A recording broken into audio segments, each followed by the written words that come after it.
ఇవాళ సండే కదా మేము బిర్యానీ చికెన్ కర్రీ ఇంట్లో చేస్తున్నామండి. అనుష ఏం చేస్తున్నావు? బిర్యానీ. ఇంకా చికెన్ బిర్యానీ, దమ్ బిర్యానీ, ఆనియన్స్, పచ్చిమిరపకాయలు, టమాటాలు, పుదీనా, కొత్తిమీర కట్ చేసి పెట్టుకున్నాను. ఓకే, తర్వాత ప్రాసెస్ స్టార్ట్ చేయాలా? సరే స్టార్ట్ చేద్దాం. చికెన్ మ్యారినేషన్ అయిపోయింది. ఓకే, ఫ్రిడ్జ్ లో పెట్టుకుంటే ముక్క మెత్తగా వస్తుంది. ఓకే, ఇదేంటిది అనుష?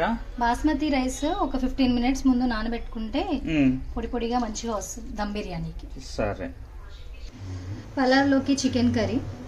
సో దానికోసం ఎన్ని గరిటెలు వేస్తున్నావు నూనె? నాన్ వెజ్ కాబట్టి కొంచెం ఆయిల్ అనేది ఎక్కువే ఉండాలి, అప్పుడే టేస్ట్ బాగా వస్తుంది. సో నేను 4 spoons వేసాను. చెక్క, లవంగాలు, మిరియాలు, బిర్యానీ ఆకు, పచ్చిమిరపకాయలు, ఉల్లిపాయలు. చూడండి, ఆనియన్స్ ఆల్మోస్ట్ కుక్ అయిపోయాయి. ఇలా వేసేస్తున్నాము మ్యారినేట్ చేసుకున్న చికెన్. ఇలా కలిపేసేసుకొని కాసేపు ఒక 15-20 minutes మూత పెట్టేస్తే చికెన్ నుంచి వాటర్ అనేవి ఊరుతాయి. ఇదిగోండి, చికెన్ నుంచి నీళ్ళు అనేవి ఊరాయి చూడండి. అవును,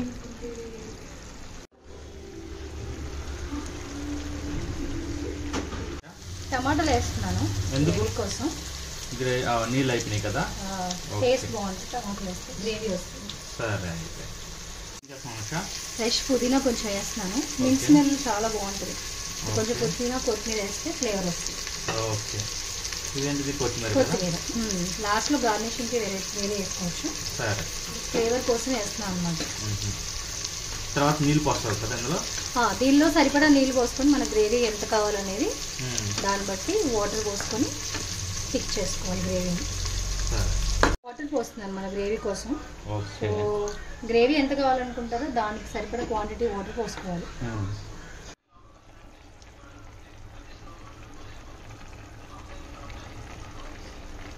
మనం పేస్ట్ చేసి పెట్టుకున్నాం కదా కొబ్బరి ఇంకా ధనియాలు, అది వేస్తున్నాము గ్రేవీకి. ఓకే, సో మనకి ఈ మాత్రం గ్రేవీ కావాలి అని అనుకున్నాం కాబట్టి పేస్ట్ ఇప్పుడు వేసాను. ముందే వేస్తే అది అడుగంటి స్మెల్ వస్తుంది. సో ఆపేసి ఒక 10 minutes ముందే వేసుకోవాలి. సాల్ట్ మ్యాక్సిమం ఇది ప్రిపేర్ చేయండి. సో ఇప్పుడు వేస్తే ఏంటంటే 15 minutes ముందు, ఆపే ముందు ముక్కకి బాగా పట్టి మంచి టేస్ట్ వస్తుంది. కర్రీ అయితే రెడీ అయిపోయింది. సో స్టవ్ ఆఫ్ చేసేసుకొని ఎంజాయ్ చేయొచ్చు.